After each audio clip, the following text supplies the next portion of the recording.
Bonjour et bienvenue dans cette série que j'ai intitulée « Dieu cherche encore des femmes et des hommes loyaux et intègres, des êtres de valeur ».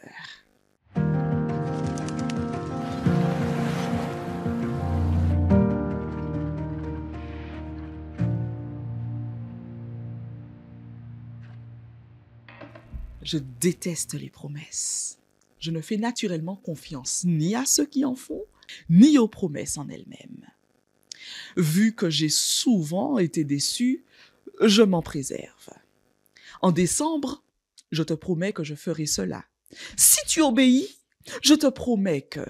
Si tu obtiens une bonne note, je te jure que. Si tu entreprends telle étude, je te promets que.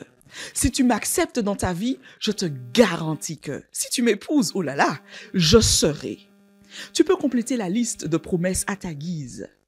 Peut-être es-tu dans la même situation que moi, dans la situation de ceux qui ont été déçus, trahis, trompés par des promesses non tenues. Pourtant, j'ai entrepris depuis quelque temps le pari de la foi. Après avoir découvert qu'il est possible, selon Hébreux 11, verset 13, de croire en Dieu et en ses promesses sans même avoir la garantie d'en voir leur réalisation dans mon vécu actuel. Lisons ensemble le passage. C'est dans la foi que tous ces hommes sont morts. Ils n'ont pas reçu les biens que Dieu avait promis, mais ils les ont vus et salués de loin. Ils ont ouvertement reconnu qu'ils étaient des étrangers, des exilés sur la terre. Amen. J'expérimente donc que la foi, c'est apprendre à avoir confiance en Dieu, surtout lorsque les bénédictions promises ne sont pas encore en cours de réalisation ou ne se réaliseront jamais de mon vivant.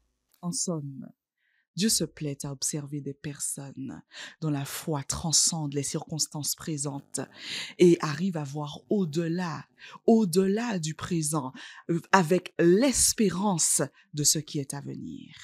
Il est peut-être temps que tu prennes Dieu au mot et le laisses te surprendre, même dans un avenir lointain. Sois béni.